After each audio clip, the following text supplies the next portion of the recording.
Je ne peux pas m'occuper de ta fille, a dit ma mère, mais elle a élevé les enfants de mon frère comme s'ils étaient les siens. Tu es toute seule, ai-je écrit en annulant tous les paiements pendant Noël. Mon père est apparu, bonjour, Iné, j'ai besoin de me confier. Je tremble encore de colère. Je m'appelle Iné, j'ai 36 ans, je suis mère célibataire et ces 10 dernières années, je n'ai été qu'un simple distributeur automatique pour ma famille. Je gère la boulangerie familiale, car quelqu'un devait le faire, n'est-ce pas? Je paie toutes les factures de ma mère, j'ai prêté des milliers d'euros à mon frère, qui ne rend jamais rien, et je m'occupe seul de ma fille, Lucia. Mais ce qui s'est passé à Noël, Dieu, c'était la goutte d'eau qui a fait déborder le vase. Depuis des mois, je demandais à ma mère un service simple, prendre Lucia à l'école et la garder quelques heures 3 fois par semaine. Rien d'extraordinaire. Je travaille toute la journée à la boulangerie. Engager une nourrice me mettait sur la paille, et en plus, elle était à la maison tout le temps sans rien faire. Vous savez ce qu'elle m'a dit? Oh, Iné, j'ai déjà élevé mes enfants. Je suis fatigué. Ok, ça m'a exaspéré. Je me suis tu, j'ai payé une nourrice et j'ai avancé. Mais Lucia, ma petite de 7 ans, le remarquait. Maman, pourquoi la grand-mère ne veut-elle jamais que je reste avec elle, m'a-t-elle demandé une nuit en serrant son ours en peluche. J'ai ressenti une douleur aiguë dans ma poitrine. La grand-mère est vieille, mon chéri, elle se fatigue vite, ai-je répondu. Elle a froncé les sourcils, mais oui, elle s'occupait des cousins. Boum, la première fois qu'elle l'a dit, je me suis figé. Mais le pire, c'est qu'elle avait raison. Ma mère pouvait bien être trop vieille pour s'occuper de ma fille, mais elle restait avec les enfants de mon frère chaque fois qu'il voulait sortir avec sa femme. Et la goutte finale est venue à Noël. Nous sommes arrivés chez ma mère, il y avait des rires, des toasts, une odeur de nourriture, tout semblait normal jusqu'à ce que je la voie sur le canapé, tenant mon neveu dans ses bras, lui donnant à manger avec une tendresse qui m'a dévasté. Mon autre nièce était assise sur ses genoux, elle leur faisait des chatouilles, leur chantait des chansons, les couvrait de baisers. Lucia était de l'autre côté du salon, assise sur une chaise, la regardant en silence. Je me suis approché. « Veux-tu aller avec la grand-mère » Lucia a baissé les yeux et a murmuré, « Elle ne veut pas que j'y aille. » J'ai senti mon cœur s'arrêter. Une chaleur intense est montée en moi, comme quand on sait qu'on est à quelques secondes d'exploser. Je me suis retourné pour regarder ma mère, qui n'avait même pas remarqué notre présence, pas plus que Lucia. C'est à ce moment-là que quelque chose en moi s'est brisé pour toujours. Je suis resté immobile. Ma mère, celle qui était trop fatiguée pour s'occuper de ma fille, berçait mon neveu avec tendresse, sa joie remplissait la pièce. J'ai regardé Lucia, assise seule, serrant son ours en peluche, les yeux baissés. À ce moment, j'ai su. Elle avait tout compris. Je me suis levé, suis allé à la cuisine, et sorti mon téléphone et, sans réfléchir, j'ai annulé le virement automatique que je faisais chaque mois à ma mère. Puis j'ai bloqué son numéro et celui de mon frère. J'ai respiré profondément et suis retourné à la table. Personne n'a remarqué quoi que ce soit. À ce moment-là, j'ai compris, ils ne m'avaient jamais vu comme un membre de la famille, juste comme un distributeur automatique pour eux. Mais c'était fini. Après Noël, l'enfer a commencé. D'abord, le silence total, aucun appel, aucun message. Quel soulagement! Je pensais qu'ils avaient enfin compris. Quelle naïveté! 2 jours plus tard, mon frère a été le premier à écrire, « Iné, maman pleure sans arrêt, dit qu'elle ne comprend pas pourquoi tu la détestes, tu ne peux pas la traiter ainsi après tout ce qu'elle a fait pour toi. » J'ai regardé le message avec frustration. Après tout ce qu'elle a fait pour moi, permettez-moi de rappeler, utiliser mon argent pour payer son loyer, sa nourriture, ses caprices, me dire que c'était mon devoir de gérer la boulangerie parce que c'était l'héritage de papa. Refuser de s'occuper de ma fille tout en élevant les enfants de mon frère. Oui, quelle mère exemplaire. Je l'ai ignoré, mais cela n'a pas cessé. Iné, comment as-tu pu me faire ça? À Noël, nous t'avons toujours soutenu et c'est ainsi que tu nous remerciais. Quelle déception. Tia Rosa, pourquoi humilies-tu ta mère de cette manière? Elle est malade et tu lui fais ça. Cousine Anna, tu as bloqué ta propre famille pour de l'argent, à quel point tu es tombée. Iné. Un message après l'autre, remplir de culpabilité, accusation, manipulation. Le lendemain, à la boulangerie, une cliente régulière, Donia Carmen, la voisine de ma mère, m'a regardé avec une expression triste. Iné, chérie, quelle tristesse pour ta mère, pauvre femme, comme elle souffre. Je me suis demandé de quoi elle parlait. Elle a dit que je l'avais abandonnée, que je l'avais laissée sans un sou, qu'elle ne pouvait même pas payer la lumière. Mon estomac s'est tordu. Ce n'est pas vrai. Oh, chérie, je te connais depuis que tu es petite. Je ne sais pas ce qui s'est passé, mais ne laisse pas ta mère seule. J'ai respiré profondément, compté jusqu'à 3 et essayé d'esquisser un sourire. Merci pour ta préoccupation, Doña Carmen. À peine parti, je suis entré dans le groupe WhatsApp de mon quartier. Tout était là. Ma mère et mon frère racontaient leur version de l'histoire. Iné est devenue égoïste et nous a laissés sans rien à Noël. Que pouvons-nous avoir fait pour mériter ça? Manipulation de haut niveau, et le pire, c'est que les gens croyaient. La boulangerie a commencé à se vider. Certaines clientes régulières ont cessé de venir, d'autres me regardaient de travers. Parfait, pensais-je, je savais que ça ne faisait que commencer et cette fois, je ne comptais pas perdre. Au 3e jour, j'ai explosé. Je ne pouvais plus ignorer ce qui se passait. Ma mère et mon frère ne faisaient pas que m'attaquer, ils détruisaient ma réputation, ma boulangerie, ma vie. Et le pire, c'était qu'ils réussissaient. Ce matin-là, en mettant en place les plateaux de pain fraîchement cuits, un silence étrange s'est installé. D'ordinaire, à cette heure-là, il y aurait déjà beaucoup de clientes dans le magasin, discutant de leurs affaires tout en choisissant des produits. Maintenant, à peine quelques personnes entraient et sortaient rapidement, comme si être ici était contagieux. Iné, chérie, quelle tristesse pour ta mère, pauvre chérie, comme elle souffre. J'ai levé les yeux et vu Doña Maria, une cliente fidèle, me regardant avec cette combinaison de pitié et de reproche. Que dit ma mère maintenant, ai-je demandé, sachant au fond de moi ce qu'elle allait répondre. Elle dit que tu l'as laissée sans rien, qu'elle n'a même pas assez pour payer la lumière. Un nœud s'est formé dans mon estomac. Ils y arrivaient. Quand j'avais 9 ans, ma mère m'avait dit que le Père Noël n'existait pas, non pas pour me préparer à la réalité, mais parce qu'elle n'avait pas de cadeau pour moi cette année-là. Il n'y a pas d'argent, Iné, ton frère est petit, lui, il a besoin de quelque chose pour Noël. Mon frère avait reçu un nouveau vélo, tandis que moi, je n'avais eu qu'un pull usé de ma cousine. C'était la première fois que je comprenais que dans cette famille, il y avait des priorités, et que je n'en faisais jamais partie. J'ai pris une grande inspiration, revenant au présent. Ne crois pas tout ce que tu entends, Doña Maria, dis-je calmement. Elle soupira et prit son sac de pain. Je dis juste que la famille, c'est la famille, ma chérie. Ne la laisse pas seule. Je n'ai pas répondu, pourquoi le ferais-je? Dès qu'elle est partie, j'ai sorti mon téléphone. Le groupe WhatsApp du quartier regorgeait de messages de ma mère et mon frère. Mon Dieu, je n'aurais jamais pensé que ma propre fille me ferait ça. Maintenant, je ne sais pas comment je vais m'en sortir. Une mère donne tout pour ses enfants et voilà comment elle est remerciée. Je me suis senti complètement indigné, mais rien ne m'a préparé à ce qui allait suivre. La cloche de la porte a sonné et la voilà, avec son vieux pull, son énorme écharpe et son air de martyr. Iné, chérie, nous devons parler. J'ai lâché le plateau que j'avais en main et les regardé fixement. Je n'ai rien à te dire. S'il te plaît, écoute-moi, je ne comprends pas ce que j'ai fait pour que tu me détestes autant. Sa voix était forte, trop forte, elle voulait que tout le monde l'entende. Un frisson m'a traversé. Ce n'était pas la première fois qu'elle utilisait ce truc. Quand j'avais 17 ans, j'avais obtenu une bourse pour étudier à Valence. C'était mon opportunité de sortir de l'entreprise familiale, de faire quelque chose pour moi. Je suis rentré à la maison, excité, l'enveloppe à la main.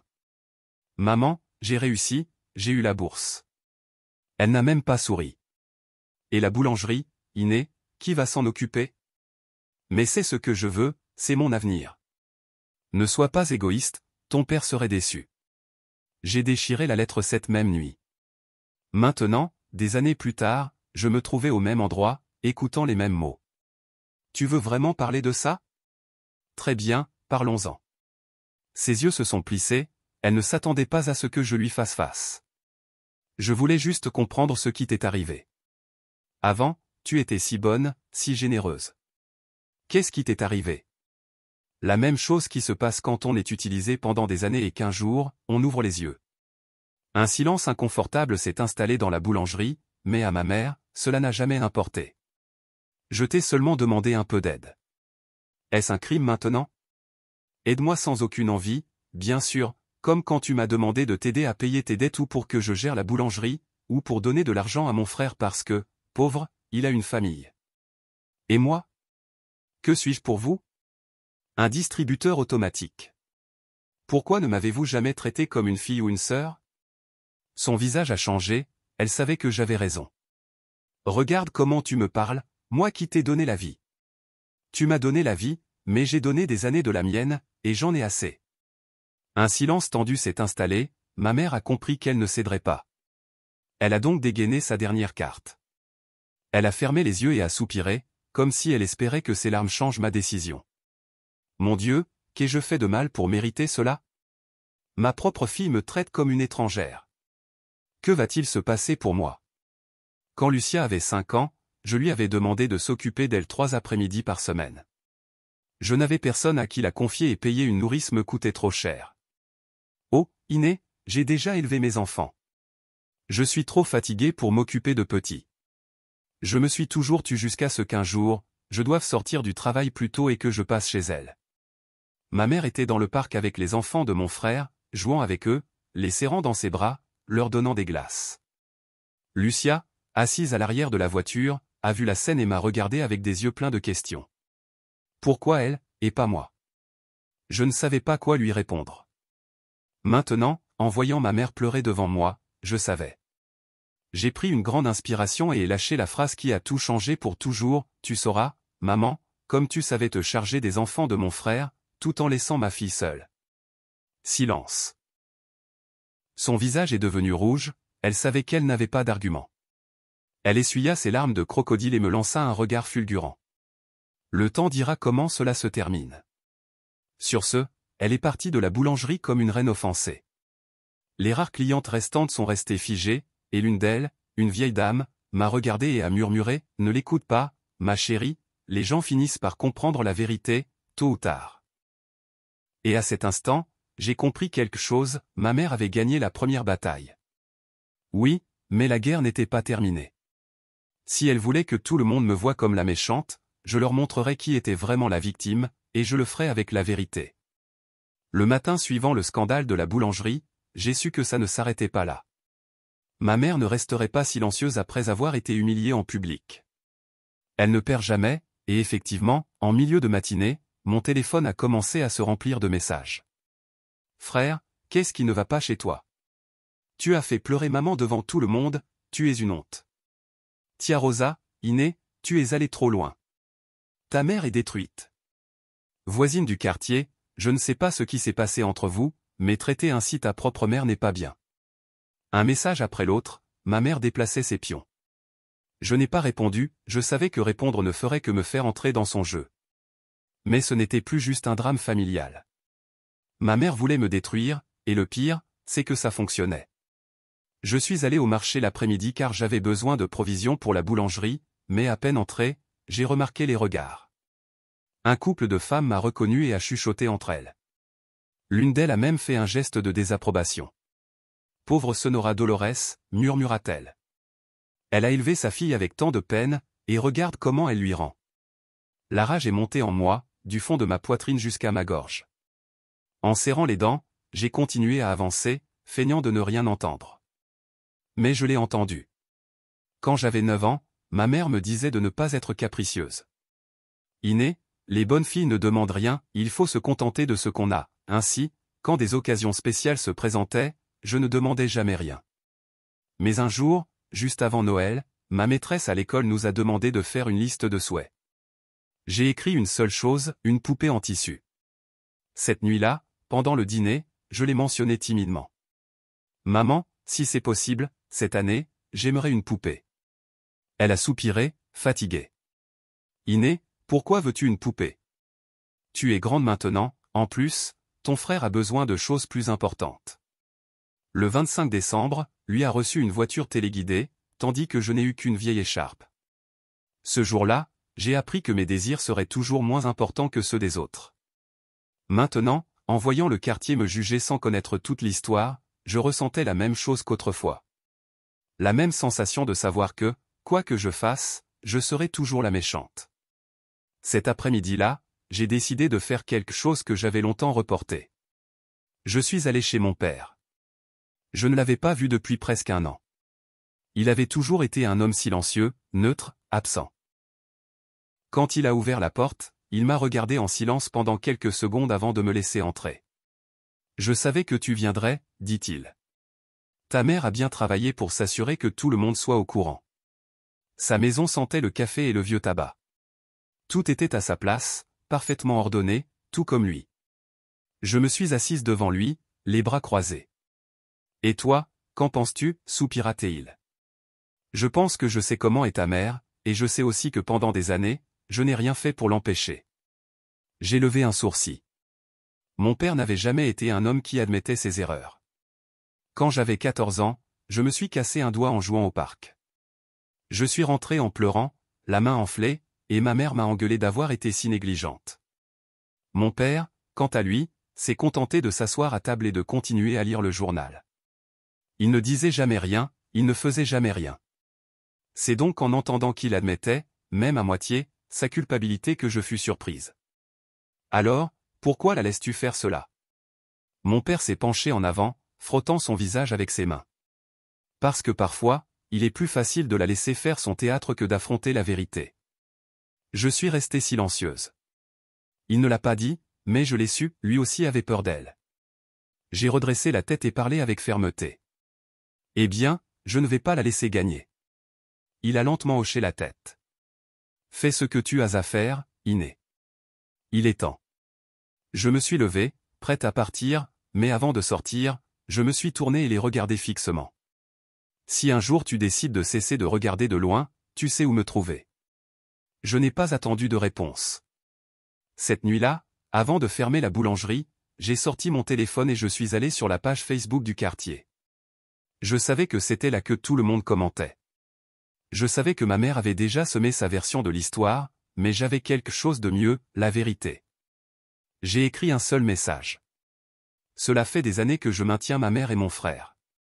J'ai payé leurs dettes, je leur ai donné tout ce qu'ils ont demandé. Moi, je n'ai rien à récupérer, mais ma fille, elle, a été négligée, ignorée, on lui a fait sentir qu'elle valait moins. Et quand j'ai décidé d'en avoir assez, au lieu d'accepter la vérité, ils ont choisi de la transformer en rumeur. Je n'ai rien à cacher. Quand vous voudrez connaître ma version, je suis ici.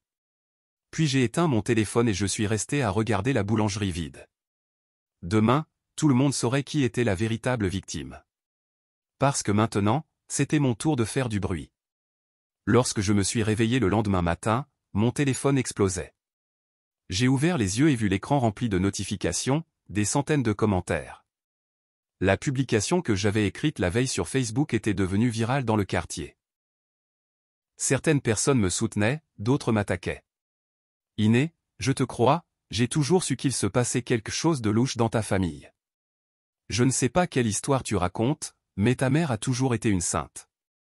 Quelle honte de parler ainsi de celle qui t'a donné la vie. Tu n'as pas de cœur. Tu n'as pas besoin d'expliquer quoi que ce soit, Iné, ceux qui veulent connaître la vérité la connaîtront. » Je me suis assise dans mon lit et j'ai laissé échapper un long soupir. J'avais passé des années à garder le silence, à supporter, à laisser les autres m'utiliser. Maintenant, tout le quartier parlait de moi. Ce à quoi je ne m'attendais pas, c'était ce qui s'est passé ensuite. En arrivant à la boulangerie, j'ai vu quelque chose qui me glaça le sang. Ma mère et mon frère étaient là, juste devant, parlant avec un groupe de dames du quartier, faisant leur théâtre habituel. Quand ils m'ont vu, ma mère s'est mise la main sur la poitrine, comme si elle avait mal à l'âme. La voilà, voici ma fille qui m'a laissé sans rien. Je n'ai pas arrêté, je suis passé à côté d'elle sans dire un mot. Mais avant d'entrer, j'ai entendu l'une des femmes murmurer, « Eh bien, Iné a travaillé toute sa vie. Si elle dit qu'elle a été seule dans cette situation, je la crois. » Bingo! Ma mère a tourné la tête rapidement, réalisant qu'elle perdait le contrôle. Je suis entré dans la boulangerie et j'ai fermé la porte. Je n'allais pas lui donner le spectacle qu'elle voulait. Mais cela ne s'était pas terminé pour moi. Après quelques heures à servir les rares clientes qui étaient entrées, ignorant la tension dans l'air, mon frère est arrivé. La porte s'est ouverte avec force, et il est entré comme une tempête. « On peut savoir ce qui ne va pas chez toi. » Je l'ai regardé sans dire un mot. « As-tu idée de la honte que tu fais peser sur nous? Tout le quartier parle de nous. J'ai croisé les bras. Il ne parle pas de vous, je n'ai raconté que la vérité. Tu n'as pas dit ta version, et maintenant tout le monde pense que nous sommes des parasites. Et pourquoi le serait-il? Il est resté silencieux un moment, comme s'il ne pouvait pas croire que je m'osais à dire cela devant lui. Puis il a souri sarcastiquement. Qu'est-ce que tu vas faire maintenant, rester seul? Parce que laisse-moi te dire quelque chose, petite sœur, la famille, c'est la famille. Nous serons toujours ensemble, et toi, tu finiras sans personne. J'ai ressenti quelque chose. Ce n'était ni de la rage ni de la tristesse, c'était une libération. J'ai compris que cela ne me faisait plus de mal. J'ai passé des années à croire que rester seul serait la pire des choses que je puisse endurer, que si je cessais d'être utile pour ma famille, il ne me resterait que le vide et la solitude. Mais non, ce que je ressentais maintenant, c'était la paix. J'ai fait un pas vers lui. Nous verrons bien. Mon frère m'a regardé avec frustration, s'attendant à ce que je craque. Mais cette fois, il ne s'est rien passé. Quand il a vu que je n'allais pas céder, il a soufflé et est sorti, en claquant la porte derrière lui. Cette nuit-là, en fermant la boulangerie, je me suis assise dans l'arrière-boutique avec une tasse de thé chaud, et pour la première fois depuis des années, je me suis sentie légère. Je n'avais pas peur, je ne me sentais pas coupable, et le mieux de tout, c'est que je me moquais désormais de savoir si ma famille me détestait. Parce qu'à la fin, ce sont eux qui m'ont perdu. Le lendemain, quand je suis arrivé à la boulangerie, j'ai trouvé des affiches collées à la porte et sur les murs, « N'achetez pas ici, cette femme a abandonné sa propre mère ». Ma mère avait été trop loin. Mais avant que je puisse réagir, Doña Marta, une cliente de longue date, a arraché l'une des affiches avec colère. C'est une honte.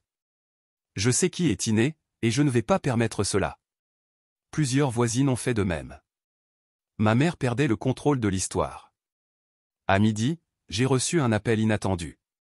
Je suis journaliste au Diario de Alicante, nous voulons connaître votre version des faits. Je suis resté sous le choc. L'histoire n'était plus un simple ragot de quartier. Dites-moi quand et où. Si ma mère voulait jouer sale, je n'hésiterais pas à raconter la vérité publiquement. Cette nuit-là, mon père est venu à la boulangerie. J'ai vu les affiches, a-t-il dit. Tu viens me dire de demander pardon à maman. Il a secoué la tête. Je sais ce qu'elle a fait. Je le sais depuis longtemps. Je l'ai regardé froidement. Alors, pourquoi n'as-tu jamais rien fait? Il soupira. Parce qu'il était plus facile de détourner le regard. Mais plus maintenant. Je suis de ton côté. Je ne savais pas s'il disait la vérité, mais pour la première fois, il reconnaissait son erreur. Le lendemain, je me suis assise devant la journaliste et j'ai tout raconté. Quand l'interview a été publiée, le quartier entier a explosé. Les clientes sont revenues, certaines m'ont même présenté des excuses. Ma mère et mon frère ont disparu. Il n'était plus nécessaire de dire un mot, ils avaient perdu. Des mois ont passé sans que ma mère ne tente de me détruire à nouveau. Le quartier ne parlait plus de moi avec mépris, au contraire, la boulangerie était plus remplie que jamais. Les gens venaient, non seulement pour le pain, mais aussi pour me soutenir. Certaines clientes se sont excusées d'avoir cru aux mensonges de ma mère, d'autres, à voix basse, ont admis qu'elles avaient toujours su la vérité mais qu'elles n'avaient jamais osé le dire. Ma mère et mon frère ont disparu, le silence était leur reddition. Un jour, alors que je fermais la boulangerie, la porte s'est ouverte. Ma mère avait l'air plus vieille, plus fatiguée, mais ses yeux, ses yeux restaient les mêmes. « Bonjour, fille. » Je me suis arrêté dans l'entrée, sans dire un mot. J'ai été malade. Je pensais qu'on pourrait parler. Là, il y avait la dernière tentative de manipulation. Avant, j'aurais ressenti de la culpabilité, j'aurais douté, j'aurais voulu aider. Mais pas maintenant. Je lui ai répondu calmement. Non, je ne veux pas, son expression a changé. Iné, je suis ta mère, tu ne peux pas me traiter comme ça. J'ai souri, sans stress. Peut-être qu'un jour, nous pourrons discuter, mais pas aujourd'hui. En rentrant chez moi, j'ai enlevé ma veste et j'ai vu Lucia sur le canapé, blottie contre son ours en peluche. Elle est venue me serrer dans ses bras avec force. J'aime mieux quand nous sommes seuls, a-t-elle murmuré. Pour la première fois depuis des années, j'ai ressenti la paix. Je l'ai embrassée plus fort. Parce qu'après tout, pour la première fois en des années, je sentais que je pouvais respirer. Mise à jour finale, en réponse aux commentaires, eh bien, je suis de retour. Je ne m'attendais pas à ce que mon histoire explose ainsi. J'ai reçu beaucoup de messages de soutien, mais aussi une tonne de haine. Je vais répondre à quelques commentaires. C'est ta mère, vraiment? Tu peux vivre tranquillement en sachant que tu l'as laissée seule? Je ne sais pas. Je dis que je suis en paix, mais il y a des nuits où la culpabilité me réveille. Parce que oui, c'est ma mère. Et même si elle a été une mauvaise mère, même si elle m'a fait me sentir comme une étrangère dans ma propre famille, elle reste celle qui m'a donné la vie. Mais je sais aussi qu'elle a eu des années pour changer. Elle n'a jamais voulu le faire. Tu as sûrement joué la victime, ta maman voulait juste que tu sois une bonne fille. Une bonne fille? Si ça signifie vider mon compte en banque, accepter que ma fille compte moins que les enfants de mon frère et travailler jusqu'à l'épuisement pour eux, alors non, je ne suis pas une bonne fille. Mais si être une bonne fille signifie mettre des limites et me respecter, alors oui. Tu vas le regretter quand il sera trop tard, peut-être. Mais je sais aussi ceci, j'ai trop longtemps pardonné. Je ne sais pas ce qui se passera dans le futur. Peut-être qu'un jour, je leur donnerai une autre chance, mais ce sera sous mes conditions. Je ne suis plus la fille qui payait et se taisait. Maintenant, je suis la fille qui a appris à dire non. C'est tout. Iné, dehors.